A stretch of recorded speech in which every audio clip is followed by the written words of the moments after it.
তিন দিন ধরে যে আমার ছেলে মন খারাপ করে বসে আছে, আপনারা তো নজরে পড়ে না। ডাক দাও তোমার ছেলে। কাজল, এদিকে আয়। কি হয়েছে তো? তোর মায় বললো তোর নাকি মন খারাপ।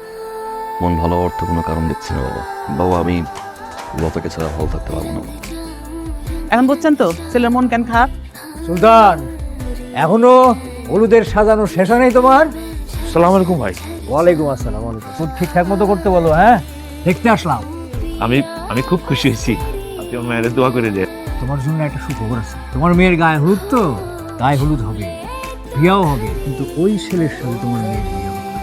তবে আমার ছেলের সাথে।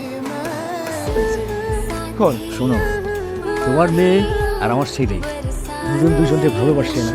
আমরা কি তাদের ভালোবাসারে পায়ে ফেলে দিতে পারি? আমি চাই দুজনের হাত এক করে দিতে।